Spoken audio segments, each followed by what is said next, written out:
صل علیہ صلاۃ و سلام علیک یا سیدی یا رسول اللہ وعلی آلک و اصحابک یا حبیب حمد و صلاۃ اللہ حاضر نوجوان جناب علامہ محمد سعید اشرفی صاحب امام و خطیب جامعہ سرحاجہ، محترم مکرم جناب علامہ مولانا زاہد فاروقی صاحب، معزز حاضرین و سامعین، عزیز طلباء، محترم سید ریاض علی اشرفی صاحب جیدہ خوب، آج جیسا کہ آپ کے بھی کہ آج کی محفل ایک ایسی عظیم الشان ہستی سے منسوب ہے کہ جن کا ذکر کرنا اور سننا، یعنی آپ ان ہستیوں میں داخل ہیں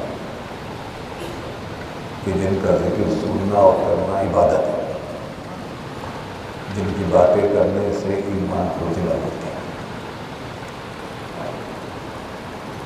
کہ وہ مبارک و مقدس نفوس ہیں اور وہ عظیم الشان ہستیاں ہیں کہ جن کی ذاتوں میں اور جن کی شخصیتوں میں اللہ کے محبوب صلی اللہ علیہ وسلم کی جلوے سے یہ وہ ذوات قدسیہ، یعنی جب ہم ان کی بات کرتے ہیں تو دراصل ہم انوار التجلیات کو ملاحظہ کرتے ہیں جو رسول اللہ صلی اللہ علیہ وسلم کی سینہ اقدس سے اور سیرت طیبہ سے برآمد ہوئے اور تصدیق الجذب، یہ وہ ٹرانسپیرنٹ ہستیاں ہیں۔ ٹرانسپیرنٹ کا مطلب جب ان کی طرف دیکھو گے تو تمہیں ان میں رسول اللہ صلی اللہ علیہ وسلم کا جمال و کمال نظر آئے گا۔ یہ خود اپنی ذات میں فنا ہو کر حضور کے جمال و کمال کے مظہر بن گئے، اور ایسے مظہر بن گئے کہ پھر یہ واحد ذریعہ اور واسطہ رہ گئے ہمارے لیے کہ جن کی وجہ سے ہم اللہ کے محبوب صلی اللہ علیہ وسلم تک پہنچتے ہیں، اور حضور کا جو فیضان ہے علم اور عمل کا وہ ہم تک پہنچتا ہے۔ اگر بیچ میں سے یہ واسطہ ہٹا دیا جائے، صحابہ کا واسطہ نہ رہے، اصحاب کا واسطہ نہ رہے، تو امت کا کوئی کنیکشن، کوئی رابطہ اپنے رسول سے نہیں رہے گا، ختم ہو جائے گا۔ تو اس لیے یہ امت جو ہے ناموس رسالت کے ساتھ ساتھ ناموس صحابہ کے معاملے میں بھی بہت حساس ہے، اور ہمیں اس کی حفاظت کی بھی پوری فکر ہے، کیونکہ ہمیں اپنا دین عزیز ہے، اور دین جب ہی محفوظ رہے گا جب دین کو پہنچانے والے جو ذرائع ہیں اور واسطے اور وسیلے ہیں وہ محفوظ ہیں۔ تو ان اصحاب نے ہم تک قرآن کو پہنچایا، اور انہیں اصحاب نے ہم تک باقی دین کو پہنچایا۔ اب ان میں ایک بہت بڑا نام اور بڑا نمایاں نام ہے تو عثمان غنی رضی اللہ عنہ۔ حضرت عثمان غنی رضی اللہ عنہ کے بھی بے شمار فضائل و کمالات ہیں، آپ کو بھی بارگاہ رسالت سے بے شمار نسبت ہے، اور آپ کی خدمات جلیلہ، آپ کے کارنامے اتنے شاندار ہیں کہ تاریخ میں ان کے لیے ایک بہت بڑا حصہ ہے اور نہ ختم ہونے والا ایک بیان۔ ہم تو صرف ظاہر کو ہی دیکھتے اور پڑھتے ہیں، ورنہ باطن میں جائیں تو ایسا سمندر ہے جس کا وہ کنارہ ہی نہ ملے۔ تو آپ رضی اللہ تعالیٰ عنہ بہت پہلے ہی اسلام لے آئے، مکے میں ہجرت سے پہلے، اس وقت جب لوگوں کے لیے اسلام لانا بڑا مشکل تھا، آپ اسلام لے آئے، اور آپ نے اسلام قبول کر کے پھر اس راستے میں سختیاں بھی جھیلی، آپ کے اپنے ماموں آپ پر ظلم کرتے تھے، آپ کے گھر والے آپ کے خلاف تھے، مگر آپ نے پرواہ نہیں کیا۔ اور آپ قریش کی ایک شاخ جو بنو امیہ کہلاتی، اس سے آپ کا تعلق، جو اوپر جا کے پھر رسول اللہ صلی اللہ علیہ وسلم کے نسب کے ساتھ مل جاتا۔ تو آپ اس لحاظ سے ایک بڑی وجاہت کی بھی مالک تھے۔ پھر اللہ تبارک و تعالیٰ نے آپ کو مال و دولت سے نوازا، آپ کا گھرانہ کاروبار کی طرف مائل تھا، تجارت پیشہ لوگ تھے، تو آپ بھی قدرتی طور پہ تجارت کی طرف مائل ہو گئے، اور آپ نے تجارت کی اور اللہ نے اس میں بڑی برکت دی، تو آپ مکے میں مالدار لوگوں کو شمار ہو گئے۔ اور اس کے ساتھ ساتھ آپ ان چند نفوس قدسیہ میں سے ایک ہیں جن کو پڑھنا لکھنا آتا تھا، ورنہ اہل عرب کی اکثریت امی کہلاتی تھی، یعنی ان پڑھ۔ قرآن پاک میں ان کے لیے امیین کا لفظ آیا ہے، ان پڑھ، نہ پڑھنا جانتے نہ لکھنا جانتے۔ تو چند ایک لوگ تھے، ان میں حضرت عمر، حضرت عثمان غنی رضی اللہ عنہ، جو پڑھنا لکھنا جانتے، اس طرح اور کچھ صاحب بھی تھے۔ ذاتی طور پر آپ کا معاملہ ایسا تھا کہ انتہائی شریف ہونے سے، ایسی پرسنالٹی، ایسی شخصیت کہ بہت شریف ہونے سے، اور شرم و حیا کے پیدا۔ بعض لوگوں کے اندر قدرتی چیزیں ہوتی ہیں، قدرتی طور پہ اللہ تعالیٰ کچھ چیزیں بدیت فرماتا ہے، ہر ایک میں کوئی نہ کوئی جوہر ہوتا ہے۔ انسان کو اپنے جواہر کو پہچاننا چاہیے۔ یہ جو بچے بیٹھے ہوئے ہیں پڑھ رہے ہیں، ان کے اندر بھی الگ الگ صلاحیتیں ہیں، الگ الگ جوہر۔ اگر یہ پہچان لے اپنے جوہر کو اور اس کی حفاظت کر لیں گے تو یہ بڑی ترقی کریں گے۔ اسی طرح تمام تعلیمی اداروں میں، تمام لوگوں میں اس طرح کی چیزیں ہوتی ہیں۔ تو یہ جو صحبت ہوتی ہے نا، اس صحبت کا اور مکتب کا یا تعلیمی اداروں کا کام پھر یہ ہوتا ہے کہ ان جوہروں کو، ان کی حفاظت ہو جائے اور ان جواہر کو چمکا کر کے ان کو پھلنے پھولنے کا پورا موقع دے دیا۔ اور رسول اللہ صلی اللہ علیہ وسلم کی صحبت کی کیا بات ہے۔ اللہ کے محبوب صلی اللہ علیہ وسلم تو تشریف اسی لیے لائے تھے کہ آپ انسانوں کے اندر چھپے ہوئے جواہر کو نکھار دیں اور ان کی ایسی تربیت فرمائیں کہ وہ اپنی ایکسٹریم فضیلت کو پالیں، جہاں تک انسان جا سکتا ہے وہاں تک حضور اسے پہنچانے آئے۔ یہ ہے اللہ کے نبی کی شان۔ اور پھر اللہ نے آپ کو ایسے اصحاب دے دیے کہ جن میں اللہ نے قدرتی طور پہ جذب کرنے کی، حاصل کرنے کی پوری صلاحیت رکھی،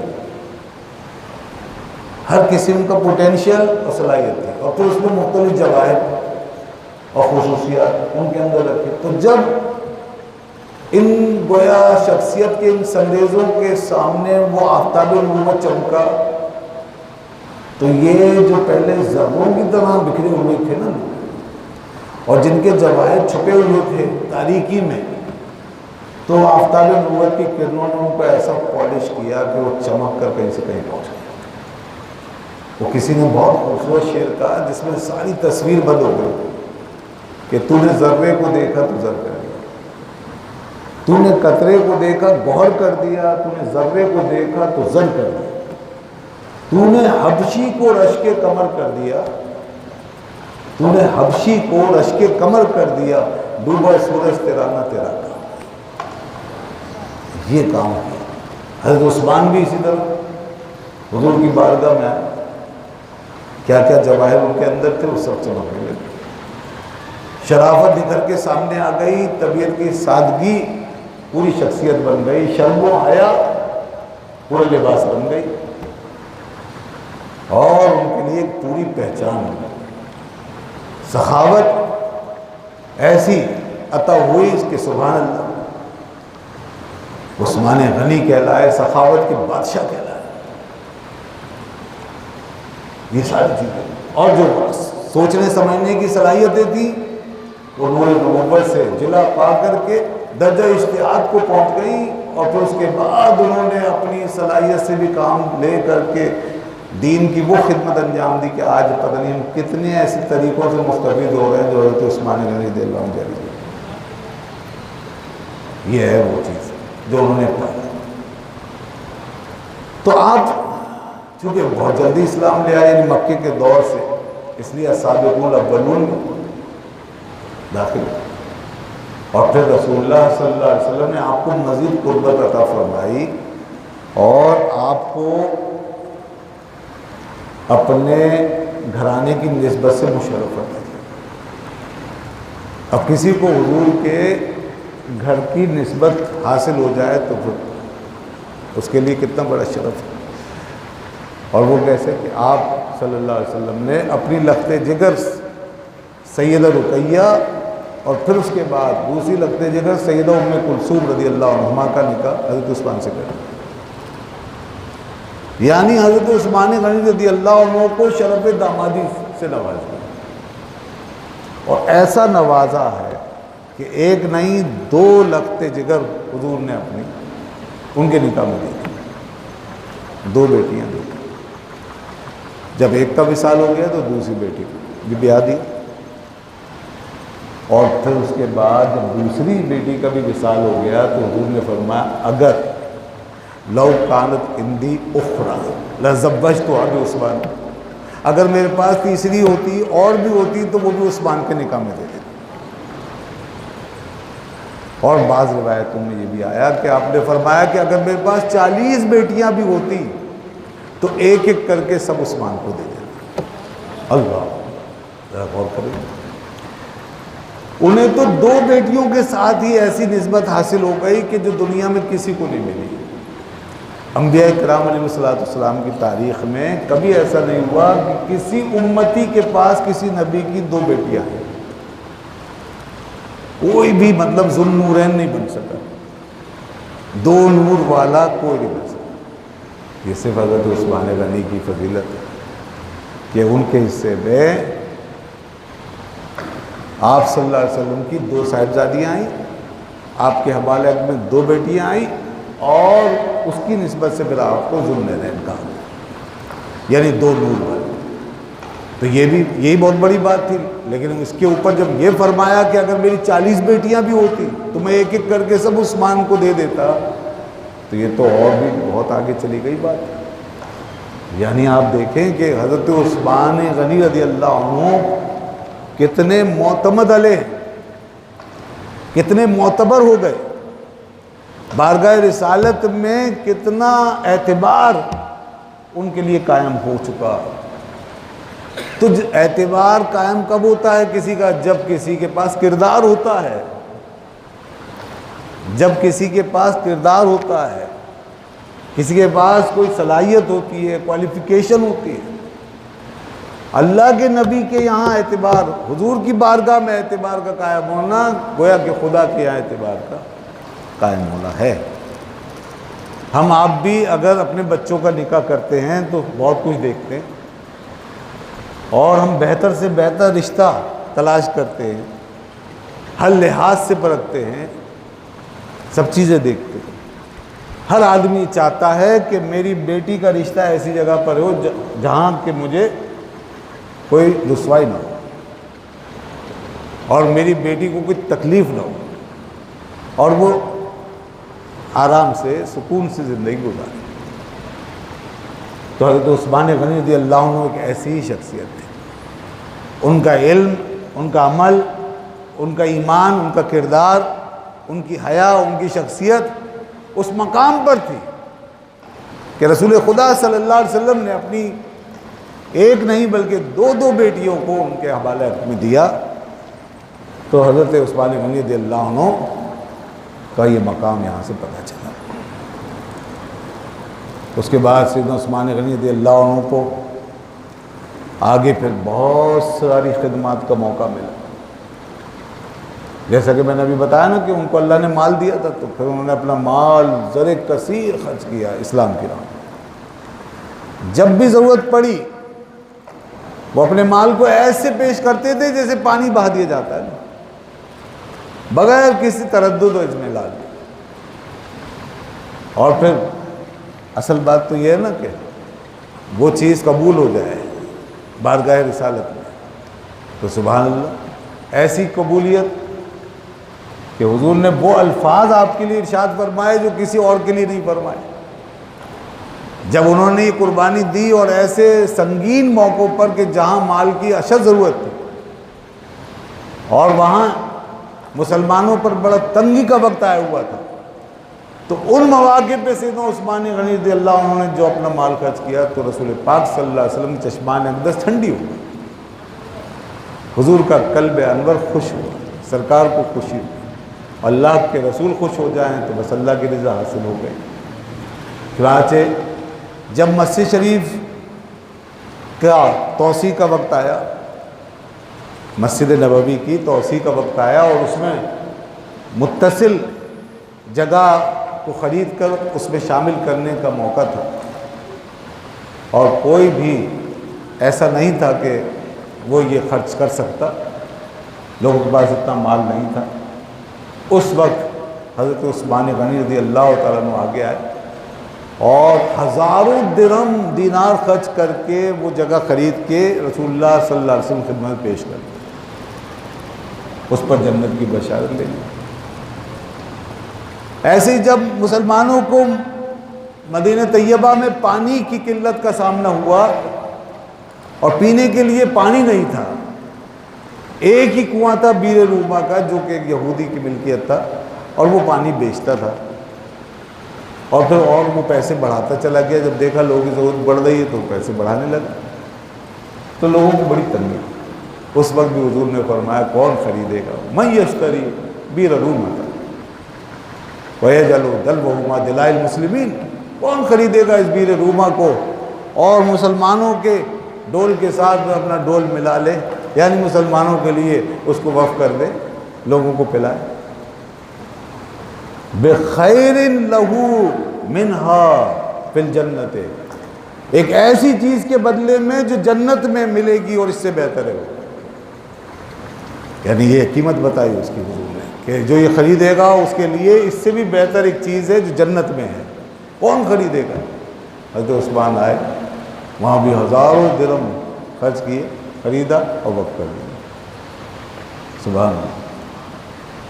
اسی طریقے سے جب غزوات کی تیاری کا معاملہ ہوتا تو ایک غزوہ ایسا تھا جس میں لوگ بہت زیادہ تھے اور سامان کے اور مال کی بڑی قلت تھی، یعنی نہ سواریاں تھیں اور نہ دیگر اسباب رسد وغیرہ، اور سفر بھی لمبا اور گرمی اور قحط کا زمانہ، اسی لیے وہ اس لشکر کو جیش اسرا کہتے ہیں، جیش اسرا۔ اس وقت جناب بڑی تنگی تھی اور اس وقت نکلنا گھر سے جوئے شیر لانا تھا، لیکن لوگ یہ سب اللہ والے تھے، حضور کے شیدائی رسول اللہ کے سچے غلام تھے،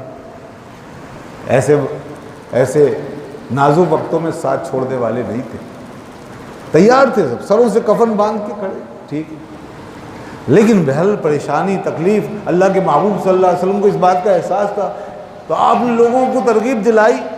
تو پھر ایک شخص اٹھا اور اس نے جب اعلان کیا تو لوگ سب دیکھتے رہ گئے۔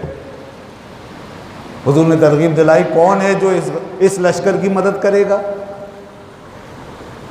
تو وہ شخص اٹھا اور اس نے کہا کہ علیہ مئۃ بعیر ماقتاب و اہلا سے، یا رسول اللہ صلی اللہ علیہ وسلم میرے اوپر 100 اونٹ، 100 اونٹ، اس کی رسی اور پالان اس کے ساتھ، ساز و سامان کے ساتھ تیار شدہ، بالکل سواری کے لیے تیار، میرے اوپر میں پیش کرتا ہوں۔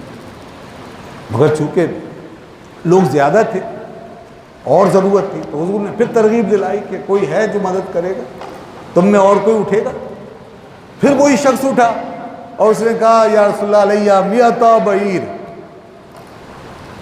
مجھ پر 200 اونٹ، اب 100 پہلے دے دیے، 200 اور دے دیے، 300 اونٹ، اللہ اکبر، اور اسی طرح تیار شدہ، مگر اور چاہیے تھے۔ حضور نے پھر ترغیب دلائی تو پھر وہی شخص اٹھا اور اٹھ کر کہا کہ یا رسول اللہ مجھ پر 300 بعیر، 300 اونٹ پیش کرتا ہوں آپ کی بارگاہ. کتنے ہو گئے بھائی؟ 600. 600 اونٹ. بس کون تھا یہ شخص؟ لوگوں نے دیکھا وہی جس کو ساری دنیا عثمان غنی کہتی ہے، وہی غنیوں کا غنی، سخیوں کا سخی، سارے سخیوں کا بادشاہ، شہنشاہ سخاوت، زہد و حیا کا پیکر اور جود و سخا کا پیکر حضرت عثمان غنی رضی اللہ تعالیٰ. 600 اونٹ پیش کیے. اللہ کے محبوب صلی اللہ علیہ وسلم اتنے خوش ہوئے کہ حضرت عبد الرحمن جو روایت کرتے ہیں اس موقع پہ موجود تھے، کہنے لگے میں نے خود دیکھا رسول اللہ صلی اللہ علیہ وسلم فرمایا مال عثمانہ ما عمل بعد ھذا. عثمان پر اب کچھ نہیں، اس کے بعد جو بھی عمل کرے. یہ کتنے بڑے الفاظ ہیں، کتنی بڑی گارنٹی ہے. عثمان پر اب کچھ نہیں، اب جو بھی عمل کرے، یعنی کوئی نقصان کی بات نہیں، کوئی خطرہ نہیں ہے. عثمان سیکیور ہو گئے ہیں. اب عثمان جو ہیں وہ اللہ تعالیٰ کی رحمت میں سیکیور ہو گئے، اس کے محبوب کی عنایت و توجہ کے اندر سیکیور ہو گئے، کیونکہ انہوں نے ایسی قربانی دے دی ہے کہ اب ادھر سے سیکیورٹی آ گئی ہے. اب ان کو کچھ نہیں ہوگا. جو پہلے اگر کچھ ان کے نامہ اعمال میں تھا تو وہ بھی ان کے لیے اب کوئی خطرہ نہیں، اس میں بھی کوئی ضرر نہیں. اور بعد میں بھی اگر بالفرض کوئی لغزش کریں، کوئی غلطی کریں، کوئی چیز ایسی سرزد ہو تو بھی کوئی خطرہ نہیں. اول تو بعد پاک ہی ہو گئے. لیکن یہ گارنٹی دے دی کہ اگر عثمان سے گناہ بھی ہو تو بھی عثمان کو کوئی نقصان نہیں پہنچے گا. جی نقصان نہیں ہوگا، مال عثمان، نقصان نہیں ہوگا اگر گناہ بھی ہو جائے. یہ بات فرمائی اس لیے کہ ان کا درجہ وہاں تک پہنچ گیا ہے اس خدمت کے بعد کہ اب کوئی گناہ ان کو نقصان پہنچائے گا. تو اس کا مطلب یہ نہیں ان کو گناہوں کا لائسنس دے دیا گیا کیا وہ جو چاہیں کریں. ہم جیسے کمزور نفس کے لوگ تو ایسی باتوں سے بہت فائدہ اٹھا لیں. ہمیں کچھ حاصل نہیں، کوئی گارنٹی نہیں، کوئی فضیلت نہیں، اس کے باوجود ہم نے بڑی خوش فہمیاں پالی ہوئی. اور کوئی بھی شخص کہیں بھی کسی بھی نسبت سے یہ سمجھتا ہے کہ میرے لیے بھائی سب امان ہے، کوئی مسئلہ نہیں. تو ادھر ان کا معاملہ اور تھا، وہ تو نفسوں کے پاک ہو گئے تھے. ان سے اس طرح کی توقع تھی نہیں، کوئی گارنٹی نہیں دی جا رہی، مگر یہ کہ جو اعتماد کیا جا رہا ہے، جو بات کی جا رہی ہے وہ یہ کہ بالفرض اگر آپ سے کچھ ہو بھی تو بھی آپ کو کوئی نقصان ہے. اور اسی طرح ایک اور جگہ درہ کا لفظ ہے، ما درہ عثمانہ ما عمل بعد ھذا الیوم، بعد الیوم. یہ بھی فرمایا. یہ اس وقت فرمایا جب آپ نے اسی وقت گھر جا کے 1000 دینار اٹھائے اپنی آستین میں اور حضور کی گود میں ڈال دیے. صحابی کہتے ہیں میں نے دیکھا کہ رسول اللہ صلی اللہ علیہ وسلم یقلبھا فی حجرہ، اپنی گود میں ان کو ایسے پلٹ رہے تھے اور رسول پاک خوش ہو رہے تھے. اور زبان مبارک سے آپ کی جو ادا ہو رہا تھا وہ یہ تھا کہ ما درہ عثمانہ ما عمل بعد الیوم. اب عثمان کو کوئی چیز نقصان نہیں دے گی اس کے بعد، آج جو عمل کیا انہوں نے اس کے بعد کوئی چیز نقصان نہیں. علماء نے ایک تو یہ بات لکھی کہ کوئی گناہ ان کو اب نقصان نہیں دے گا. دوسرا یہ لکھا کہ ان کے لیے نوافل کا معاملہ یہ ہو گیا کہ اب نفل پڑھے یا نہ پڑھے ان کو ویسے ہی ثواب ملتا رہے گا. ان کی زندگی کا اعمال کا میٹر اللہ تعالیٰ نے ہمیشہ کے لیے چلا دیا. اللہ. تو دوستو ایسی گارنٹیاں جن ہستیوں کو ملی ہوں ان کی کیا بات ہے. لیکن اس کے باوجود دیکھو زندگی جو گزاری بڑی پاکیزہ اور صاف ستھری گزاری جیسے ان کا تذکیہ تھا. اور اسی طرح جو راتیں اور دن آپ کے گزرے وہ سب عبادتوں میں گزرے.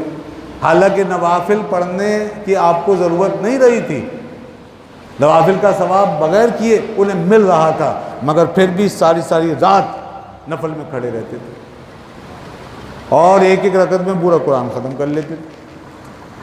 اور اسی طرح سارا دن آپ روزے سے رہتے. جس دن شہادت پائی اس دن بھی روزہ تھا، اس دن بھی روزہ تھا. تو یوں نفلی عبادتیں، نمازیں، روزے سب جاری. اور تلاوت قرآن پاک کا ایسا ذوق کہ آپ کی زوجہ عالیہ فرماتی ہیں کہ آپ کا وہ مصحف شریف جس میں آپ نے پڑھا، اتنا تلاوت کیا، اتنا کہ وہ بوسیدہ ہو گیا تھا، اتنا ذوق و شوق۔ اسی طرح سخاوت کا بھی وہی عالم، تو سارے وہ اعمال جاری بھی تھے، اور پیچھے گارنٹی بھی تھی کہ نہ بھی کرتے تو بھی ثواب ملتا۔ تو بات یہ ہے کہ جب نفوس کا تزکیہ ہو جاتا ہے تو پھر کیفیت بدل جاتی ہے۔ پھر یہ عبادت اور روحانیت یہ انسان کی خوراک ہوتی ہے، جس کے بغیر انسان رہ نہیں سکتا۔ جی ہاں، وہ اس کی بھی روٹین بن گئی ہے، اس کی عادت بن گئی ہے، اس کی خوراک بن گئی۔ یہ پاکیزگی کی علامت ہے کہ جب آدمی کو نیکی کیے بغیر چین نہ پڑے نا، نماز کے پابند جیسے ہوتے ہیں تو انہیں نماز کے بغیر چین نہیں آتا، تو اس کا مطلب ہے ان کے اندر ایک پاکیزگی داخل ہو گئی۔ جی ہاں، اور اگر کسی کو گناہ کیے بغیر چین نہ پڑے تو اس کا مطلب ہے وہ اتنا ہی ناپاک ہے۔ جو گناہ کے بغیر نہ رہ سکے وہ اسی درجے کا ناپاک ہے، جتنے درجے کی اس میں خواہش ہے اور جتنی اس میں گناہ کے لیے بے چینی، اور جو نیکی کے بغیر نہ رہ سکے وہ اسی درجے کا پاک ہے۔ اصحاب کی سب کی شان یہ تھی کہ بغیر نیکی کے رہ ہی نہیں سکتے، اور ان کی نسبتیں انہوں نے خود بخود ان کے لیے نیکیوں کے میٹر ویسے بھی جاری کر رکھے۔ اور سیدنا عثمان غنی رضی اللہ عنہ نے تو وہ کام کیے ہیں، آپ کی سیرت میں اور آپ کی تاریخ میں ایسے ایسے کارنامے ملتے ہیں کہ قیامت تک ان کا ثواب ایسا جاری رہے گا کہ ہم تصور بھی نہیں کر سکیں گے، تصور بھی نہیں کر سکتے ہم کہ کہاں تک پہنچے گا معاملہ۔ جو قرآن جمع کر کے دیا آپ کو ہمیں، یہ پوری دنیا میں کہاں کہاں پہنچ گیا، کتنے لوگ پڑھ گئے، کتنے لوگ پڑھ رہے ہیں، کتنے پڑھیں گے، اور کتنے اس سے مستفید ہوں گے اور کیسے کیسے ہوں گے، اللہ اکبر۔ کوئی تصور کر سکتا ہے اس اجر و ثواب؟ یہ حضرت عثمان غنی رضی اللہ عنہ کی شان جمع کر کے ہمیں دے دیا۔ جامع القرآن بھی آپ کو اس لیے کہا جاتا ہے۔ اس سے پہلے حضرت ابوبکر صدیق رضی اللہ عنہ نے جمع کیا، یعنی ایک مصحف اسٹینڈرڈ نسخہ بنا کے انہوں نے رکھوا دیا۔ پھر حضرت عثمان غنی رضی اللہ تعالیٰ عنہ نے اس کو ایک قرات اور ایک لغت پہ جمع کر لیا اپنے زمانے میں، اور باقی جو مختلف قراتیں داخل ہو گئی تھیں، مختلف لغتیں شامل ہو گئی تھیں، ان کو سب کو نکال دیا، اور آپ نے اپنی نگرانی میں لکھوا کر اسی اسٹینڈرڈ نسخے کے مطابق جو حضرت ابوبکر صدیق رضی اللہ عنہ نے جمع کیا تھا اس کے مطابق لکھوا کر پورے بلاد اسلامی میں پھیلا دیا۔ آج قرآن پاک محفوظ، یہ سارا اجر ان ہستیوں کو مل رہا ہے۔ حضرت عثمان غنی رضی اللہ عنہ نے جو سخاوت فرمائی، جس کا میں ابھی ذکر کر رہا تھا، اس سخاوت کا ذرا ایک ہلکا سا نظارہ دیکھیے۔ ویسے تو فیضان کے دھارے نہ جانے کہاں کہاں ہمارے اندر بہہ رہے ہیں، لیکن ایک جو اس وقت نظر آنے والی چیز ہے واضح طور پہ وہ یہ کہ کنواں جو انہوں نے کھدوایا تھا، جو بیر عثمان کے نام سے مشہور ہے، وہ اب تک پانی بہا رہا ہے اور دنیا اس سے فیضیاب ہو رہی ہے۔ اور جو باغ ان کے نام کا تھا، ان کا باغ اب تک وہ مدینہ منورہ میں باغ موجود ہے، اور اس باغ کی آمدنی جو ہو رہی ہے نا، اس کے حوالے سے اس آمدنی کے لیے ایک اکاؤنٹ کھلا ہے حضرت عثمان غنی رضی اللہ عنہ کے نام کا، جو اب تک کھلا ہوا ہے۔ جی ہاں، باقاعدہ ان کے نام کا ایک اکاؤنٹ کھلا ہوا ہے جس کے اندر ساری آمدنی جمع ہوتی ہے، اور پھر وہ خیرات کی جاتی ہے، اور پتہ نہیں کتنے غریبوں کو اب تک وہ فیضان مل رہا ہے، کتنے لوگوں کے ابھی بھی حضرت عثمان کی سخاوت جاری ہے۔ وہ باغ بھی خوب پھل دے رہا ہے، کنویں کا پانی بھی خوب نکل رہا ہے، اور بہترین ذائقے دار پانی، تو یوں اب تک ان کی سخاوت کا فیضان جاری ہو ساری، تو سلسلہ اب تک چل رہا ہے۔ اسی طرح انہوں نے جو مسجدوں کی حرمین شریفین کی توسیع کر دی ہے، اس میں جتنی نمازیں ہو رہی ہیں قیامت تک اس کا ثواب ان کو، ان کی روح پاک کو پہنچا ہے۔ لیکن دوستو، جتنے رتبے بڑے ہوتے ہیں نا، جتنے رتبے بڑے ہوتے ہیں اتنی آزمائشیں بھی سخت ہوتی ہیں۔ ہاں، ہم تو اصل میں ایسے لوگ ہیں نا، ایویں ٹیویں، تو اس لیے ہماری کیا آزمائش ہے؟ اگر ہم پہ کوئی برا وقت بھی آتا ہے تو وہ ہمارے اعمال کی سیاہی کا نتیجہ ہوتا ہے، ہمیں یہی سمجھنا چاہیے اور یہی ادب ہے۔ لیکن جب ایسے بڑے بڑے لوگوں کا معاملہ ہو نا، تو پھر ان کے ساتھ بڑی بڑی آزمائش، اور ان آزمائشوں کا پہلے ہی ذکر فرما دیا اللہ کے رسول صلی اللہ علیہ وسلم۔ حضور نے پہلے بتا دیا تھا، اور یہ بھی بتا دیا تھا کہ عثمان اس وقت کس پوزیشن پر ہوں گے۔ حدیث میں آتا ہے کہ ایک شخص ایسے کپڑا ڈال کے چہرے پہ منہ تقریباً چھپا کر گزر رہا تھا، اور اس وقت رسول اللہ صلی اللہ علیہ وسلم ہم سے فتنوں کے بارے میں کچھ ارشاد فرما رہے تھے کہ میری امت میں فتنے ہوں گے۔ تو یہ شخص جو گزر رہا تھا، حضور نے اسی وقت اشارہ کر کے فرمایا یہ جو جا رہا ہے نا شخص، یہ ان فتنوں سے محفوظ ہو۔ تو وہ راوی کہتے ہیں میں فوراً اٹھا اور میں نے کہا میں دیکھوں تو صحیح کون شخص ہے خوش نصیب جس کو حضور نے فرمایا یہ فتنوں سے محفوظ ہوگا، فتنوں کے درمیان گھر کر بھی فتنوں میں نہیں پڑے گا، فتنوں کی آزمائش میں مبتلا ہو کر بھی فتنے سے دور رہے گا، یہ کون خوش نصیب ہے۔ میں گیا، میں نے جا کر کے جو کپڑا اٹھا کر دیکھا نا تو وہ حضرت عثمان غنی رضی اللہ عنہ۔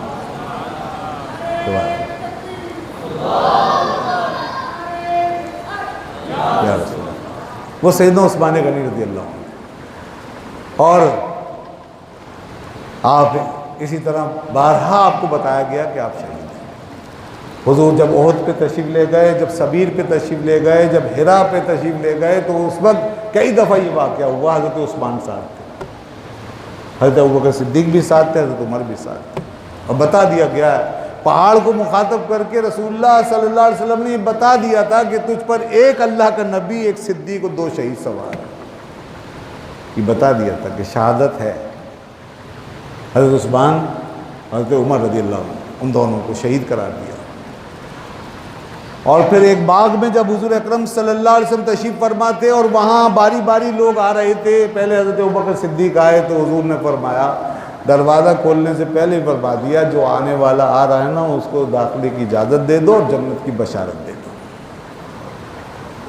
تو حضرت مغیرہ تھے غالباً، انہوں نے یا ابو موسیٰ اشعری تھے، انہوں نے دروازہ کھولا اور کہا ابوبکر آپ کو جنت کی بشارت۔ دوسرا شخص آیا تو اس پر بھی فرمایا ان کو بھی آنے دو اور جنت کی بشارت دے دو۔ تو میں نے دروازہ کھولا تو وہ حضرت عمر تھے، ان سے میں نے کہا حضور نے تمہیں بشارت دی ہے۔ انہوں نے الحمدللہ کہا، دونوں نے الحمدللہ الحمدللہ۔ جب تیسری دفعہ دستک ہوئی تو حضور نے فرمایا اب جو شخص آیا نا اس کو بشارت بھی دے دو جنت کی، اور بلوا اور آزمائش کی خبر بھی دے دو۔ آزمائش میں پڑے گا، بلا میں پڑے گا۔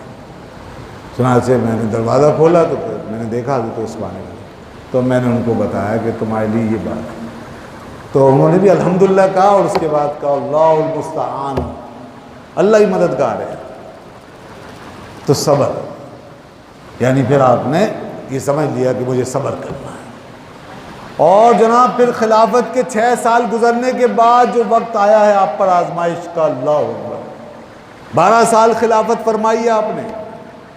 ابتدائی 6 سالوں میں بڑا امن و امان رہا اور اس کی وجہ سے بڑی فتوحات حاصل کی، حدود بہت دور دور تک پہنچا دی آپ نے۔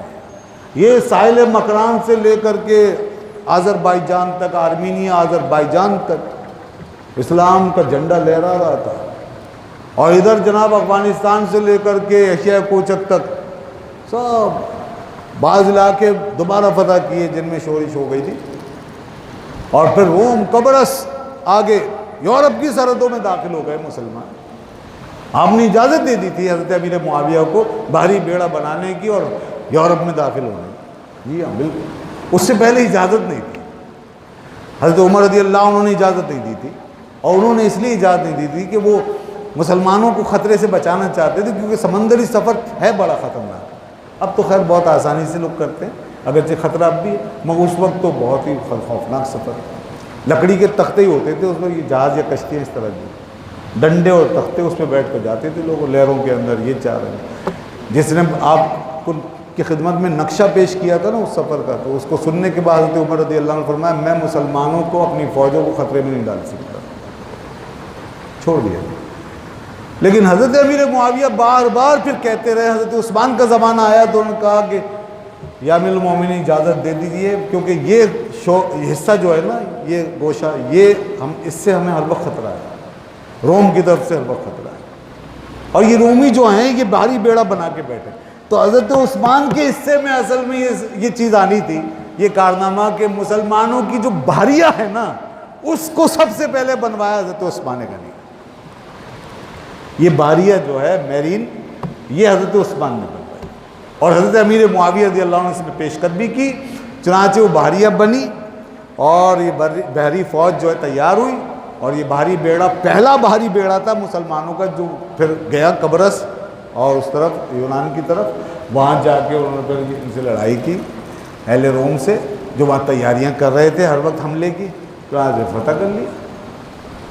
یہ حضرت عثمان غنی رضی اللہ عنہ کے زمانے تو بڑی وسعتیں حاصل ہوئی ہے پہلے 6 سالوں کے اندر، بہت دور دور تک، اور پورا امن، کوئی خطرہ نہیں۔ لیکن اس کے بعد پھر وہ آزمائشوں کا دور آ گیا، اور آزمائش جب شروع ہوئی تو کچھ لوگوں نے کچھ باطل پرستوں نے، بدعقیدہ لوگوں نے پروپیگنڈا بھی کی اور مسلمانوں کے اندر اختلافات پھیلائے اور غلط فہمیاں عام کی گئیں، آپ پہ الزامات لگائے گئے، اور جتنے الزام لگائے گئے سب جھوٹے تھے۔ صحابہ کرام میں سے کوئی بھی اس بات کا مرتکب نہیں ہوا، کوئی ملوث نہیں ہوا اس بات سے، ان الزامات سے۔ یہ الزامات لگانے والے سارے باغی قسم کے لوگ، جی ہاں، اور فتنہ پرور لوگ۔ مصر سے پورا ایک وہ لشکر اٹھ کر آ گیا آپ کے خلاف، اور اس میں جو اندر جو سیکٹری بنا ہوا تھا نا آپ کا مروان، دراصل اس نے بھی آپ کے اعتماد کا غلط فائدہ اٹھایا، اور اس نے ایک خط میں آپ کے نام سے ایک خط میں گڑبڑ کر دی اور آپ کی مہر لگا دی، جس کی وجہ سے بد اعتمادی پھیل گئی اور لوگوں نے سمجھا یہ حضرت امیر المومنین نے لکھا تھا۔ یہ اب میں تفصیل میں نہیں جا رہا، یہ مروان نے اس طرح کیا۔ خیر مروان کی غلطی ظاہر ہو گئی اور لوگوں کی سمجھ بھی آ گئی، بڑے بڑے اصحاب نے بھی انکوائری کی، حضرت علی رضی اللہ عنہ بھی آئے اور بھی اصحاب آئے، سب نے بات کی، تو حضرت عثمان غنی رضی اللہ عنہ نے فرمایا کہ میں حلفیہ کہتا ہوں یہ نہ میری تحریر ہے، نہ میں نے لکھا ہے، نہ میری اجازت سے لکھا گیا۔ تو بالکل واضح ہو گیا کہ یہ مروان کی حرکت ہے، مروان کی حرکت۔ یہ مروان جو تھا نا، یہ حضرت عثمان غنی رضی اللہ عنہ کی نرمی طبع اور آپ کے کریمانہ اخلاق کے سائے میں یہاں آرام سے بیٹھا ہوا تھا، اور یہ اس طرح کی غلطیاں کر دیتا تھا۔ یہ اس کی ایک بڑی غلطی تھی۔ حضرت عثمان غنی رضی اللہ عنہ نے فرمایا کہ ٹھیک ہے مروان نے کیا ہے تو اس سے ہم نمٹ لیں گے، لیکن لوگوں نے یہ کہا، جو مصر سے پوری جماعت آ گئی تھی نا بغاوت والی، انہوں نے کہا مروان کو ہمارے حوالے کرو، ہم اس سے خود نمٹیں گے۔ تو سیدنا عثمان غنی رضی اللہ عنہ نے اس کی اجازت نہیں دی۔ کیوں؟ اس لیے کہ وہ مروان کو مار دیتے۔ اب ظاہر ہے کسی کو مارنا ہے، اس کے لیے اسلام میں بڑا سخت حکم ہے نا، کہ قتل کے بدلے میں قتل ہوتا ہے نا، یا کوئی ایسا بڑا جرم ہو۔ تو اب مروان نے غلطی کی تھی، لیکن اس کی یہ سزا نہیں ہو سکتی تھی کہ اسے قتل کر دیا جائے، اور سزا ہو سکتی تھی، تو اس لیے آپ نے مناسب نہیں سمجھا کہ اس کو حوالے کیا، اور وہ اس کے ساتھ کیا سلوک کرتے کیا نہیں کرتے بہرحال۔ تو آپ نے لوگوں سے فرمایا کہ تم اس کو چھوڑ دو، یہ میرا معاملہ ہے، میں نے مت لوں گا۔ لیکن وہ مجتہد ہو گئے، انہوں نے کہا نہیں جی مروان کو آپ ہمارے حوالے کریں، اور یوں انہوں نے ڈر کا محاصرہ ہی کر لیا، باقاعدہ گھیر کے کھڑے ہو گئے اتنی سی بات پر۔ اتنی بڑی ہستی، اتنا عظیم الشان شخص، بارگاہ رسالت سے ایسا محبوب، آپ کا ایسا مقبول غلام، محبوب صحابی، اور حضور سے ایسی ایسی نسبتیں رکھنے والا، اور اتنی بڑی بڑی خدمات انجام دینے والا شخص، اور آج یہ دیکھیں کیسے یہ باغی لوگ تھے اور کیسے ناقدرے تھے کہ ان کی نظر سے ساری خوبیاں اور فضیلتیں غائب ہو گئیں، اور آپ کی ایسی ناقدری کر رہے تھے، وہاں کھڑے چاروں طرف سے گھیر لیا، اور اتنی بڑی ہستی کا حقہ پانی، دانہ پانی سب بند کر دیا، گھر میں رسد کمک سب بند کر دی انہوں نے۔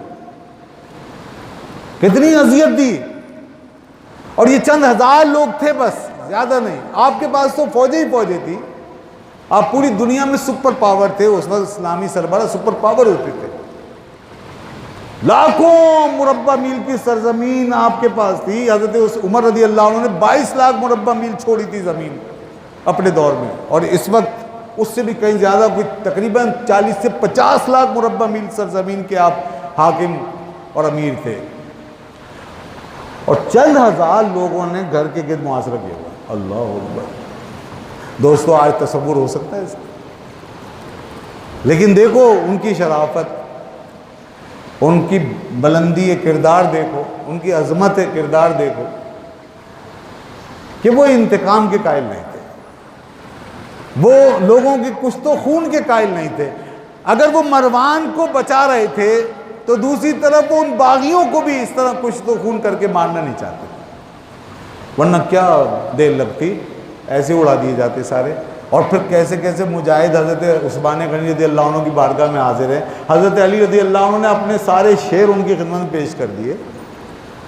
حسنین کریمین کو دونوں شہزادے کھڑے تھے تلواریں لے کے، اور ایک اشارہ ابرو کے منتظر تھے، امیر المومنین اشارہ فرمائیں بس اس کے بعد جان کی بازی لگا دیں گے۔ یہ وہاں سے یہ تعلق تھا اندر کا، آپس کا۔ خود حضرت مولا علی کو پوری فکر تھی اس بات کی کہ یہ سب کچھ غلط ہو رہا ہے۔ حضرت طلحہ کے بیٹے تھے، حضرت زبیر بن عوام کے بیٹے تھے، عبداللہ بن زبیر، یہ سب کھڑے تھے تو، لیکن امیر المومنین اجازت ہی نہیں دیتے تھے۔ وہ اجازت مانگتے تھے لڑنے کی مگر وہ اجازت نہیں دیتے۔ وجہ کیا تھی؟ فرماتے تھے میں وہ پہلا شخص نہیں بننا چاہتا کہ جس کے ہاتھوں مسلمانوں کا خون بہے، میں وہ پہلا شخص نہیں بننا چاہتا کہ میری وجہ سے مسلمانوں کا کلمہ گو مسلمانوں کا خون بہے۔ اللہ اپنی فکر نہیں، ان کے خون کی فکر ہے۔ اور فرماتے تھے میں ان لوگوں میں اپنا نام نہیں لکھوانا چاہتا کہ جو رسول اللہ صلی اللہ علیہ وسلم کے مقدس شہر کی حرمت کو پامال کرنے والے ہیں۔ یہ سرزمین کیا ہے؟ یہ حرم محترم ہے، یہ ہمارے محبوب کی جلوہ گاہ کا مقام ہے، یہ مدینہ منورہ ہے۔ کیا میں اس سرزمین پر لوگوں کا خون بہاؤں، میری وجہ سے لوگوں کو کاٹا جائے؟ میں یہ برداشت نہیں کر سکتا۔ تو انہوں نے کہا آپ خلافت چھوڑ دیں، پھر عمارت چھوڑ۔ ہاں یہ ایک راستہ تھا، کیونکہ حکومت اور ریاست تو ایک دنیا کی چیز ہے نا، اس کو چھوڑا جا سکتا ہے۔ تاریخ میں بہت سی مثالیں ایسی موجود ہیں، لوگ چھوڑ کے الگ ہو گئے یا قبول ہی نہیں کیا، تو وہ ایک پازیٹو چیز ہو گئی لوگوں کے نامہ اعمال میں۔ لیکن آپ نے اس مطالبے کے جواب میں یہ فرمایا کہ یہ میں ضرور چھوڑ دیتا، یہ کوئی بات نہیں تھی۔ عمارت و خلافت کی انہیں کیا ضرورت تھی، وہ تو ویسے ہی دنیا اور آخرت کے بادشاہ ہیں۔ میں ضرور چھوڑ دیتا مگر میرے محبوب نے مجھ سے وعدہ لیا ہے۔ رسول اللہ صلی اللہ علیہ وسلم نے فرمایا عثمان اللہ تمہیں ایک قمیص پہنائے گا اور لوگ چاہیں گے اس کو اتارنا، وَإِنْ أَرَادُوا خَلْعَهُ فَلَا تَخْلَعْهُ، اگر لوگ چاہیں اور کہیں تم سے کہ وہ قمیص اتار دو تو مت اتارنا، اس سے مراد یہ خلافت ہی ہے۔ حضور نے مجھے حکم دیا ہے، مجھ سے وعدہ لیا ہے کہ وہ قمیض نہ اتار، یعنی خلافت سے دستبردار نہ ہونا۔ تو یہ تھی وہ بات، ورنہ کیا مشکل تھا ان کے لیے عمارت چھوڑنا، نہیں چھوڑا اسے۔ وہ دراصل فرمان رسالت میں آپ پر پوری طرح عمل کر رہے تھے، یہ بارگاہ رسالت کا حکم تھا، کیونکہ اسی راستے پر ان کو شہادت نصیب ہونی تھی۔ یہ سارا ڈیوائن پروگرام بنا ہوا ہے قدرت کی طرف سے۔ رسول اللہ صلی اللہ علیہ وسلم اللہ کے اس ڈیوائن پروگرام پر نظر رکھے ہوئے تھے کہ یہ سب کچھ ہونا اسٹیپ بائی اسٹیپ، اور عثمان کو ایک بہت بڑی عظیم الشان مثال بننا ہے۔ دنیا میں اتنا بڑا امیر، لاکھوں مربع میل سرزمین کا مالک، لاکھوں کی فوج کا مالک، اتنا بڑا پاورفل سربراہ، اور دیکھو کہ اپنی اعلیٰ اقدار، اپنے اصول، اپنے پرنسپلز پر قائم رہتے ہوئے کس طرح سادگی سے اپنی جان دے دیتا ہے، حق کی خاطر، امت کی خاطر، رسول اللہ صلی اللہ علیہ وسلم کی حرمت کی خاطر، مگر خون نہیں بہاتا لوگ۔ یہ بہت بڑی مثال ہے، تاریخ انسانی میں ایسی مثالیں کہاں ملے گی۔ بے شک ہم مانتے ہیں کہ کربلا والوں کی قربانی بہت بڑی قربانی ہے، اس میں کوئی شک نہیں، وہ بھی عظیم قربانی ہے، مگر دوستو حضرت امیر المومنین عثمان غنی کی قربانی اس سے بھی زیادہ عجیب، اس سے بھی زیادہ آگے بڑھ گئی ہے، اس لیے کہ ادھر ایک بے بسی کا عالم تھا، ادھر بے بسی کا عالم، اور ادھر سارا اختیار ہاتھ میں تھا، سارا پاور ہاتھ میں تھا، پھر قربان ہونے جا رہے تھے۔ ادھر رعایا میں شمار کیا جاتا تھا، ادھر سربراہی نہیں تھی، حکومت نہیں تھی، ادھر سربراہی موجود ہے، حکومت اور ساری قوم رعایا ہے۔ ادھر ایک حاکم کا جبر تھا، ادھر رعایا کا جبر۔ ادھر حاکم کا جبر تھا اور ادھر رعایا کا جبر، بہت فرق۔ ادھر 3 دن کی بھوک اور پیاس تھی، بے شک بڑی آزمائش تھی، لیکن ادھر 40 دن کی بھوک اور پیاس تھی۔ ادھر غریب الوطنی تھی، اپنے گھر سے دور ایک دوسری جگہ سفر میں، مسافرت میں یہ سب کچھ ہوا تھا، اور ادھر اپنے غر میں جس شخص کو بھوکا پیاسا رکھ کر اس کے اہل خانہ کے درمیان بھوکا پیاسا رکھ کے مار دیا گیا۔ تو حضرت عثمان غنی کی قربانی اور ان کی شہادت بہت آگے چلی جاتی ہے اس لحاظ سے۔ بے شک سیدنا امام حسین رضی اللہ عنہ کی قربانی بھی بہت بڑی ہے، مگر دونوں کے مقامات کو سمجھو، ہر ایک کے مقام کو سمجھو، اور یہ دیکھو کہ کہیں بڑی بڑی حقیقتیں کہیں ہماری آنکھوں سے روپوش نہ ہو جائیں۔ بڑی بڑی قربانیاں اور بہت سے عظیم الشان واقعات، معاملات کا ایسا نہ ہو کچھ زمانے کے شور و غوغا کے اندر ہماری آنکھوں سے پوشیدہ کر دیے جائیں، اور کہیں ہمارے بچے، ہماری نسلیں کہیں اس کے متعلق غلط فیصلے نہ کر بیٹھیں اور ان بڑی چیزوں کو چھوٹا نہ سمجھ لیں، اور کہیں اس کو بھلا کر اس سے غافل نہ ہو جائیں، اور کہیں بے ادبی و گستاخی کے مرتکب نہ ہو جائیں۔ اس لیے ان سب حقیقتوں کو سامنے رکھو۔ ہم اس طبقہ فکر سے تعلق رکھتے ہیں کہ ہم جس کا جو مقام ہے اس کے قائل ہیں، جس کا جو مرتبہ ہے اس کے ماننے والے ہیں، ہمارے ایک کو اس کے حق کے مطابق اس کی عزت اور احترام کو تسلیم کرنے والے ہیں، جو کہ ان کو حاصل ہے، جو دین نے ان کو دیا ہے، جو امت نے ان کو دیا ہے۔ ہم اس مقام مرتبے کو جانتے بھی ہیں، مانتے ہیں، مگر کچھ لوگ کچھ چیزوں میں کچھ چیزوں کو چھپانا چاہتے ہیں اور کچھ اور بڑی بڑی مثالوں کو دبانا چاہتے ہیں، تو اس لیے اس کا خیال رکھیں۔ ڈیلیبریٹلی اگر اس طرح کی کوشش ہو تو یہ خیانت ہے، اور اگر ویسے ہی ایک وہ ہو ماحول کے نہیں ہے روایت کس چیز کی تو ایک الگ بات ہے، جیسے بہت سے بڑے بڑے بزرگوں کا ذکر نہیں ہوتا تو وہ ایک روایت میں نہیں ہے، وہ ایک الگ بات، لیکن ڈیلیبریٹلی نہیں، قصدن نہیں۔ مگر جہاں قصدن بائیکاٹ کے سلسلے ہوں اور کچھ چیزوں کو دبانے اور چھپانے کی کوشش کی جاتی ہو اور کچھ چیزوں کو کم کر کے دکھانے کی کوشش ہوتی ہو، تو وہاں پر ایک خیانت کا جرم ظاہر ہوتا ہے۔ تو حضرت عثمان غنی رضی اللہ عنہ اس حالت میں، اس محاصرے میں 40 دن کا بیش گھرے رہے۔ آپ ان لوگوں سے کہتے کہ تم لوگ یہ میرے ساتھ کیا کر رہے ہو؟ تمہیں معلوم ہے، حجت پوری کرنے کے لیے، فریاد کرنے کے لیے نہیں، کسی کے آگے استغاثہ کرنے کے لیے نہیں، کسی سے مدد کی بھیک مانگنے کے لیے نہیں کرتے تھے۔ وہ اللہ والے لوگ تھے، خدا کی ذات پہ بھروسہ تھا، وہ شہادت گاہ کی تیاریاں کر رہے تھے، انہیں معلوم تھا کہ میرا انجام کیا ہوگا، مگر حجت پوری کرنے کے لیے ایک دن اپنا سر مبارک باہر نکالا اور لوگوں سے کہا، لوگوں یہ بتاؤ، هل تعلمون ان رسول اللہ صلی اللہ علیہ وسلم جاء قدم المدینہ تھا، رسول اللہ صلی اللہ علیہ وسلم مدینہ تشریف لائے، تو تمہیں معلوم ہے اس وقت یہاں پر پانی نہیں تھا، لیس بہا ماء یستعذب، پانی نہیں تھا۔ اب وہی بات جو میں نے پہلے بتائی مختصر، اس کو آپ خود بیان فرما رہے تھے، یہ حدیثیں آئی، آپ نے خود یہاں پہ اتمام حجت کے لیے اپنی بات کا ذکر کیا، اور یہ جائز ہے، اگر ضرورت پڑے تو آدمی اپنی شان، اپنی بات کو بیان کر سکتا ہے، یہاں ایک ضرورت ہے۔ اس لیے اب آپ بتا رہے ہیں کہ دیکھو تم میرے ساتھ جو کچھ کر رہے ہو، پہلے یہ سب کچھ آنکھوں میں پھیر لو دوبارہ کہ مدینے میں پانی نہیں تھا، غیر بیر روما، بیر روما کے علاوہ کوئی اور کنواں نہیں، کوئی پانی نہیں تھا۔ تو حضور نے فرمایا تھا کہ میں یشتری بیر روما، کون خریدے گا اس بیر روما کو، یا جلو دلبہ ما دلائل المسلمین، اور پھر اس کو مسلمانوں کے ساتھ شیئر کر لے اور ان کو اس میں شریک کرے، بخیر لہو منہا فی الجنہ، ایک ایسی چیز کے بدلے میں جو اس سے بہتر ہے اور جنت میں ملے گی۔ تو تمہیں پتہ ہے کہ فاشتریتھا من صلب مالی، میں نے اس کنویں کو خریدا تھا خالص اپنے مال سے، اور پھر اس کو وقف کیا تھا، میرے مال سے وہ خریدا گیا، میں نے خریدا تھا اور وقف کیا تھا، یہ تمہیں معلوم ہے۔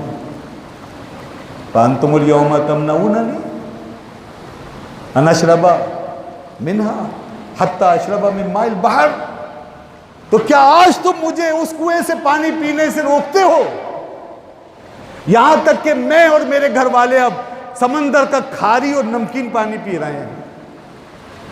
یہ کنواں میں نے ہی خریدا تھا اور آج تم مجھے اسی سے روک رہے ہو، اسی کنویں کا پانی مجھ پہ حرام کر دیا تم نے اور مجھے روک دیا۔ اللہ اللہ، انہوں نے کہا تھا انشدکم اللہ والاسلام، میں تمہیں اللہ کا اور اسلام کا واسطہ دیتا ہوں، حق بولنا کہ کیا یہ بات تھی کہ نہیں تھی۔ لوگوں نے کہا قالوا اللہم نعم، سب نے کہا بالکل جناب صحیح ہے، آپ جو فرما رہے ہیں بالکل صحیح ہے۔ انہوں نے گواہی دی، ایسا ہی تھا، یہ باتیں مشہور تھیں۔ انہوں نے فرمایا لوگوں تمہیں معلوم ہے ان المسجد ضاق بأہلہ، میں اللہ اور اسلام کے حق کے واسطے سے تم سے دوسرا سوال کرتا ہوں، یہ جو مسجد شریف جس میں تم نماز پڑھ رہے ہو، رسول اللہ کی مسجد، یہ تنگ ہو گئی تھی۔ تو اس کے بعد حضور نے فرمایا تھا میں یشتری بقعۃ آل فلان فیزیدها بالمسجد، کون ہے جو فلاں کی جگہ کو خرید کے مسجد کے ساتھ شامل کرے گا اور میری مسجد میں اضافہ کرے گا؟ فاشتریتها من صلب مالی، میں نے خریدا تھا اپنے مال سے۔ حضور نے فرمایا تھا اس کے لیے جنت ہے۔ تو انتم اليوم تمنعوننی ان اصلی فیہا رکعتین، تو اب تم مجھے 2 رکعتیں نہیں پڑھنے دے رہے اس مسجد میں جس کو میں نے خریدا، حضور نے مجھے جنت عطا فرمائی اس کے بدلے میں، آج تم مجھے اس میں 2 رکعتیں نہیں پڑھنے دے رہے۔ تو تمہیں یہ بات معلوم ہے نا یہ جو کچھ ہوا؟ انہوں نے کہا قالوا اللہم نعم، انہوں نے کہا بالکل ایسے ہی ہے، بالکل آپ نے صحیح کہا، دیکھیں گواہی دے رہے ہیں۔ اللہ اللہ، کیسا عجیب حال ہے، ایسی ایسی شانوں کی گواہیاں خود دے رہے ہیں۔ یہ تو وہ یہودیوں والا حال ہو گیا نا، اللہ نے فرمایا کہ یہ میرے محبوب کو پہچانتے ہیں مگر مانتے نہیں ہیں۔ دیکھو اپنے بیٹوں سے بھی زیادہ جانتے، یعرفونہ کما یعرفون ابناءہم، لیکن پھر بھی نہیں مانتے۔ یہاں بھی دیکھو یہی حال، ایسے سارے لوگ جو ہیں جو ایک حقیقت کو جانتے ہوں اور پھر نہ مانیں تو وہ کس کی روش؟ یہودی ہوں۔ آپ نے پھر ارشاد فرمایا تمہیں معلوم ہے من جہز جیش الاسرہ، جیش اسرہ کو کس نے تیار کیا تھا؟ وہی جو واقعہ میں نے بتایا، انی جہزت جیش الاسرۃ، میں نے تیار کیا تھا۔ اور رسول اللہ صلی اللہ علیہ وسلم اس موقع پہ جو کچھ فرمایا تم جانتے ہو۔ لوگوں نے کہا اللہم نعم، جی ہاں بالکل صحیح ہے۔ پھر آپ نے فرمایا لوگوں تمہیں معلوم ہے ان رسول اللہ صلی اللہ علیہ وسلم کانا علی جبل صبیر، رسول اللہ صلی اللہ علیہ وسلم ایک دن جبل صبیر پر تھے، کوہ صبیر پر چڑھے، وَمَعَهُ ابو بکر وعمر وَأَنَا، اور آپ کے ساتھ ابو بکر بھی تھے، عمر بھی تھے اور میں بھی تھا۔ فَتَحَرَّكَ الْجَبَلِ، تو پہاڑ ہلا، جب پہاڑ ہلا اور اس سے پتھر نیچے گرے تو رسول اللہ صلی اللہ علیہ وسلم فَرَّكَدَهُ بِرِجْلِهِ، آپ نے اپنا پیر مبارک اس پہ مارا اور فرمایا صبیر اسکن، اے صبیر رک جا، انما علیک نبی و صدیق و شہیدان، تو یہ معلوم نہیں ہے تیرے اوپر کون کون سوار ہے؟ ایک اللہ کا نبی ہے، ایک صدیق ہے اور 2 شہید ہیں۔ حضرت عمر بھی تھے، میں بھی تھا۔ حضور نے بات فرمائی، لوگوں نے کہا اللہم نعم، جی ہمیں معلوم ہے یہ بات بھی ہوئی ہے۔ بس جب یہ حجت قائم ہو گئی تو آپ نے آسمان کی طرف دیکھا اور کہا اللہ اکبر، شہدو ورب الکعبۃ انی شہید، 3 دفعہ فرمایا اللہ اکبر، رب کعبہ کی قسم، انہوں نے گواہی دے دی کہ میں شہید ہوں، اللہ کی قسم، رب کعبہ کی قسم، یہ گواہ ہیں میں شہید ہوں، یہ گواہ ہیں میں شہید ہوں۔ مگر لوگ کی آنکھیں پھر بھی نہیں کھلی۔ یہ سب آپ نے اتمام حجت کیا۔ دنیا میں کہیں ایسا واقعہ ملتا ہے؟ اس کے بعد پھر آپ اچانک شہید کر دیے گئے۔ حضرت امام حسن مجتبیٰ رضی اللہ عنہ شہادت سے پہلے آپ کی خدمت میں حاضر ہوئے تھے۔ داتا صاحب نے لکھا ہے، یہ واقعہ لکھا کہ امام حسن مجتبیٰ حاضر خدمت ہوئے اور کہا امیر المومنین اجازت دے دیں، ان باغیوں کی سرکوبی کرنے کی اجازت دیں، کیونکہ وہ بالکل دروازے پر آ گئے تھے اب اور بہت شور کر رہے تھے۔ انہوں نے کہا اب اجازت دے دیں۔ انہوں نے کہا حسن میری تمہیں نصیحت یہ ہے کہ تم چلے جاؤ اور گھر میں رہو، میں اس کی اجازت نہیں دے سکتا، مجھے مسلمانوں کا خون بہانے کی حاجت نہیں ہے، اللہ ہی اپنا فیصلہ لے کر آئے گا، جو وہ حکم فرمائے گا ویسے ہی ہوگا، لہذا تم گھر میں آرام سے بیٹھو۔ اور جن غلاموں نے تلوار اٹھائی حملہ کرنے کے لیے، جواب دینے کے لیے، کہ تم سب کی آزادی تو رہ گئی، البتہ جنہوں نے تلوار نہیں اٹھائی ان سب کو میں آزاد کرتا ہوں۔ یعنی دیکھیے آپ یہاں جو تلوار اٹھا رہے ہیں بجائے اس کے کہ ان کو آزاد فرماتے، بلکہ جو بیٹھے رہے ان کو آزاد کرتے۔ یعنی اس سے پتہ چلتا ہے آپ کو بالکل اس بات کی خواہش نہیں ہے کہ آپ تلوار چلوائیں یا کوئی خون بہے، بالکل نہیں، سخت خلاف ہیں آپ اس بات کے، اور ہر طرف سے اس خون ریزی کی حوصلہ شکنی کر رہے ہیں، اس کو ڈسکریج کر رہے ہیں، اور لوگوں کو روک رہے ہیں سختی سے کہ خبردار جو کسی نے تلوار اٹھائی۔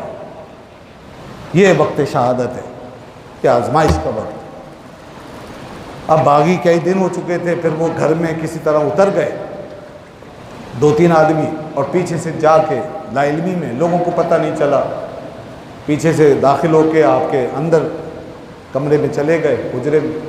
اس وقت آپ تلاوت فرما رہے تھے، وہیں آپ کو ان 2-3 آدمیوں نے پکڑ لیا، حملہ کر دیا۔ آپ کی عمر 80 سال سے بھی اوپر کی تھی، اور یہ جوان قسم کے باغی، تو یہ آپ کے اوپر غالب آ گئے جسمانی طور پر، اور اس طرح آپ کا وہاں خون بہا دیا گیا، آپ کو شہید کر دیا گیا۔ آپ کی زوجہ محترمہ حضرت نائلہ آگے بڑھی، ان کی بھی انگلیاں کٹ گئیں، اور گھر میں ایک شور جب ہوا تو باہر لوگوں کو پتہ چلا کہ حضرت عثمان شہید ہو گئے۔ بس پھر کیا تھا، ایک قیامت تھی جو لوگوں پر چھا گئی، اور سب کے دل ڈوب گئے، ہر ایک افسردہ ہو گیا، ہر کوئی حیران رہ گیا، اور ان کو یقین نہیں آیا کہ یہ کیسے ہو گیا، کیونکہ ان کو اس بات کی توقع نہیں تھی کہ یہ آپ کو شہید کر دیں گے، ان کو اس بات کی توقع نہیں تھی، اور یہ ایسے گھس جائیں گے اور آپ کو جان سے مار دیں گے۔ وہ لوگ یہ سمجھ رہے تھے بس یہ احتجاج کریں گے چلے جائیں گے، مگر انہوں نے جب یہ کام کر دیا تو بڑی حیرت ہوئی لوگ۔ حضرت علی رضی اللہ عنہ کو بھی یقین نہیں آتا تھا، آپ افسردگی میں ڈوب گئے اور بہت روئے اور پریشان ہوئے، یہاں تک کہ حسنین کریمین کو سخت سرزنش کی اور کہا کہ کیسے ہو گیا یہ، امیر المومنین کو کیسے مار دیا جبکہ تم لوگ یہاں موجود تھے، کیوں ہوا؟ امام سیوطی نے لکھا ہے کہ حضرت علی نے ایک گھوسا اس طرح ان کے سینے پہ مارا اور کہا کہ نہیں، یہ نہیں ہونا چاہیے تھا۔ تمہیں پتہ ہے کہ جو کچھ یہ اب انہوں نے حضرت عثمان کے ساتھ کر دیا ہے، یہ ایک ایسی بلا انہوں نے اپنے سر لیے جو قیامت تک ان کی جان نہیں چھوڑے گی۔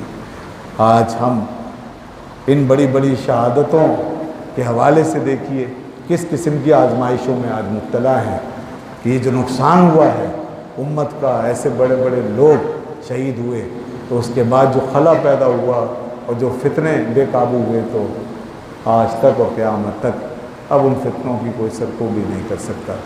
یہی کچھ حضرت عمر رضی اللہ عنہ کے حوالے سے کہا گیا کہ ایک ایسا دروازہ کھلے گا ان کی شہادت کا جو کبھی بند نہیں ہوگا، اور پھر اس کے بعد حضرت عثمان بھی شہید ہوئے، پھر اس کے بعد حضرت مولا علی رضی اللہ عنہ بھی شہید ہوئے۔ اس طرح 3 عظیم الشان شخصیتیں یہ شہید ہوئیں، اور بھی پھر شہادتیں پیش آتی رہیں۔ تو بہرحال دوستو، ہمیں بہرحال ان واقعات سے جو سبق مل رہا ہے وہ یہ ہے کہ ہمیں ان بزرگوں کی سیرت و کردار کو اپنے سامنے رکھنا چاہیے۔ جب ایسے ایسے بڑے لوگوں پہ آزمائشیں آ گئیں تو ہم اور آپ کیا ہیں، ہم پر بھی آزمائشیں آ رہی ہیں، آئیں گی۔ ہمیں چاہیے کہ صبر و استقامت کا پیکر بنے، اور بڑے مقاصد کے لیے زندہ رہنا اور بڑے مقاصد کے لیے مرنا سیکھیں۔ زندگی اور موت وہی قابل فخر ہے جو بڑے مقاصد کے لیے واقع ہو، اور جہاں انسان حقیر اور لایعنی مقاصد میں مر جائے، کھپ جائے، تو وہ انسان نہیں ہے، وہ حیوان ہے۔ حیوان کی موت آتی ہے کھاتے پیتے اور خواہشیں پوری کرتے ہیں۔ انسانوں کی شان یہ ہے کہ جب تک زندہ رہتے ہیں کسی مقصد کے لیے رہتے ہیں، اور جب مرتے ہیں تو کسی مقصد کے لیے مرتے ہیں۔ آج بدقسمتی سے ہم ایسی مثالیں اپنے اوپر دیکھتے ہیں کہ جہاں ایسی لڑائیاں ہمارے اوپر جاری ہیں کہ دنیا تو کہاں سے کہاں پہنچ گئی، یہاں تک کہ وہ لوگ جن کے لیے آخرت میں کچھ نہیں ہے وہ بھی دنیا میں ایک بہت بڑا مقام بنا گئے، کچھ اصول اپنا کے اور کچھ کامیابی حاصل کر کے، مگر ہماری متیں کیسی ماری گئی ہیں کہ آج ہمارے ملک کے اندر جس طرح کے معاملات چل رہے ہیں اور جس طرح کی سیاست ہو رہی ہے اور جیسے لوگ ہم دیکھ رہے ہیں آتے جاتے پچھلے 75-76 سالوں سے 77-78 سالوں سے جو ہم دیکھ رہے ہیں حال، تو اس ملک کا کیا بنے گا؟